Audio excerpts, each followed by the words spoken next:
కృతజ్ఞత, thanks giving. పొందిన మేలులు మర్చిపోరాదు. ప్రతిరోజు దేవుని నుండి ఎన్నో మేలులు పొందుతాం. పొందిన మేలులకు కృతజ్ఞత చెప్పడం ద్వారా మరిన్ని మేలులు పొందడానికి ఆస్కారం ఉంటుంది. పొందిన మేలులు మర్చిపోయిన వారిని ఎవరు ఆదుకుంటారు? మనం అరులం కాకపోయినా దేవుడు మనపై ప్రేమ కనికరం చూపాడు. ఎన్నో దీవెనలను ఇచ్చాడు. మన ప్రస్తుత జీవితం మన తెలివితేటలతో సాధించుకున్నది కాదు.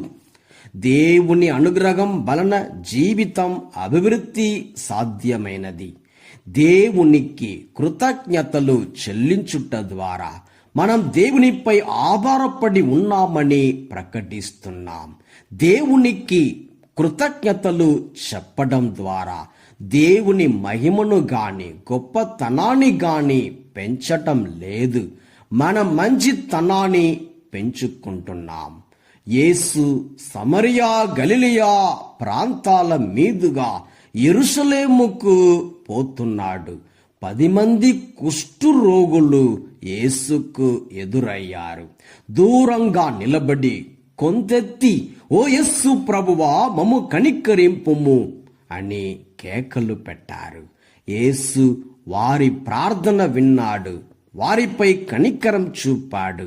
మీరు వెళ్ళి యాజకులకు కనిపించండి అన్నాడు. మార్గమధ్యంలోనే అందరూ శుద్ధులయ్యారు. ఒక్కడు మాత్రమే స్వస్థతను గమనించి దేవుని స్తుతించుచు తిరిగి వచ్చి కృతజ్ఞతాపూర్వకంగా యేసు పాదాలపై పడ్డాడు. యేసు అతనిని మెచ్చుకొని, నీ విశ్వాసమే నిన్ను స్వస్థపరచినది, లేచి వెళ్ళుము అన్నాడు. దేవుని ఆశ్రయించినప్పుడు దేవుడు తప్పక మన మొర వింటాడు. మనకు మేలు చేసిన దేవునికి రుణపడి ఉండేలా జీవించడం కంటే దేవుడు మన నుండి ఏమి ఆశిస్తాడు? కృతజ్ఞతాభావం మనలో ఉంటే ఎన్నెన్నో మేలులను మనం కళ్ళారా చూడగలం. 10 మంది కుష్టు రోగులు శుద్ధులైనా కేవలం ఒక్కడే తిరిగి వచ్చి దేవుని స్తుతించాడు. అతడు మాత్రమే యేసు ప్రశంసలు పొందాడు. మనం దేవునికి కృతజ్ఞలమై జీవిస్తున్నామా? దేవునికి ప్రీతికరంగా ఉన్నామా? పొందిన మేలులను స్మరించుకుంటున్నామా? దేవుని సన్నిధికి కృతజ్ఞత